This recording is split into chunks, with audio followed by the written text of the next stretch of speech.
रावल जी कांग्रेस की तरफ से हमारे साथ बने हुए हैं। रावल साहब, अरविंद केजरीवाल दो दो दिन में 5-5 जनसभाएं कर रहे हैं गुजरात में।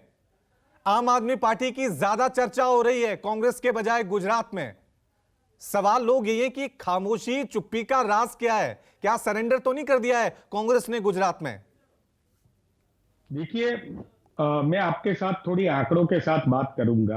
2017 का जो इलेक्शन था जिसमें 4.5 करोड़ वोटर्स थे, जिसमें से 70% वोटिंग हुआ, और उस वोटिंग के अंदर 1 करोड़ 23 लाख, मैं अंडरलाइन करता हूं, 1 करोड़ 23 लाख वोट है वो कांग्रेस को मिले। बीजेपी से महज 20-22 लाख वोटों की हमारी दूरी थी। उस समय की बात है जब अमित शाह जी ने 150 सीटों का टारगेट दिया था अपने कार्यकर्ताओं, और वो डबल डिजिट में रह गए। ये पहली बात है। तो ये जो 20-22 लाख का जो डिफरेंट है, उस डिफरेंट में हमने 5 साल जो है उसमें कोरोना की महामारी देखी। यहाँ पे जो बीजेपी सरकार ने सिर्फ 10,000 मौतें गिनाई थी, उसके सामने 3 लाख से ज्यादा मौतें हुई है। 1 लाख तो रजिस्टर करनी पड़ी, उनको 50,000 रुपया मुआवजा भी देना पड़ा। ये पहली बात है। दूसरी बात, यहाँ पे आपने महंगाई की है। यहाँ पे जो हम लोग मूंगफली का तेल खाते हैं, मूंगफली के तेल के डिब्बे की 15 किलो की कीमत 3,000 रुपया हो गई है। यहाँ पे ये मूंगफली का तेल है। मूंगफली पूरे वर्ल्ड में सबसे ज्यादा गुजरात में पकती है। अपने फार्मर्स को उनके पूरे पैसे नहीं मिले जाते। तो ये जो सब बातें हैं, यहाँ पे 40 लाख से ज्यादा लोग, अगर पिछली 3 एग्जाम की बात करें, उनका रजिस्ट्रेशन देखा जाए तो 40 लाख बेकार युवाओं ने, बेरोजगार युवाओं ने अपना रजिस्टर करवाया हुआ है। तो 40 लाख लोग बेकार है यहाँ पे। आप समझ सकते हो कि कितनी बड़ी तादाद में। ये आप जो ऊपर का चित्र दिखाई दे रहे हो, मैं आपको एक बात बताता हूं।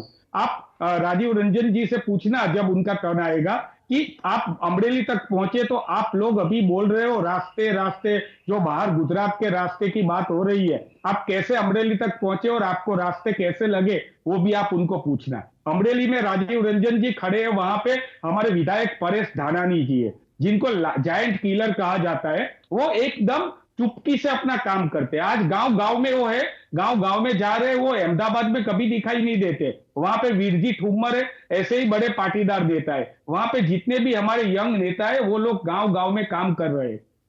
आप पन्ना प्रमुख की बात कर रहे हो, हम लोग मार्केटिंग में विश्वास नहीं रखते। गुजरात में 52,000, करीब 52,000 बूथ है। उस बूथ में, हर एक बूथ में हमारे पास एक जनमित्र और एक महिला और एक पुरुष हमारे पास जनमित्र है। और ये पहले से 2007 से है। हम उस जनमित्र के थ्रू हमारा बूथ मैनेजमेंट कर रहे हैं। अब बात हुई आम आदमी पार्टी की। आम आदमी पार्टी ने लास्ट जिला पंचायत, तालुका पंचायत की जो स्थानिक स्वराज के इलेक्शन थे, उसमें अपने कैंडिडेट उतारे थे। आम आदमी पार्टी गुजरात के लिए कोई बोल रहे हैं कि नहीं है, नहीं है। 2012 में भी उन्होंने इलेक्शन विधानसभा का लड़ा था, 2017 में भी इलेक्शन लड़ा था। उसी समय भी केजरीवाल आए थे, इसी तरह की सब बातें उन्होंने की थी। मैं लास्ट इलेक्शन की बात करता हूं। आम आदमी पार्टी को 2%, स्थानिक स्वराज की इलेक्शन में आम आदमी पार्टी को 2% वोट मिले। 2% यानी नोटा से भी कम। तो ये तो जो केजरीवाल जी ने उत्तराखंड में जो बातें की थी, गोवा में जो बातें की थी, यही बात यहाँ पे कर रहे हैं। अच्छी बात ये है, रावल साहब, आप ये जो आंकड़े बता रहे हैं ना, ये ठीक 5 साल पहले के हैं। 5 साल में बहुत कुछ बदल जाता है। जो आक्रामकता बीजेपी के चुनाव प्रचार में नजर आती है, अरविंद केजरीवाल 2 दिन में 4 जनसभाएं कर रहे हैं। प्रधानमंत्री मोदी बेशक वो सरकारी दौरे हैं, लेकिन उन्हें चुनाव प्रचार के तौर पर ही देखा जा सकता है।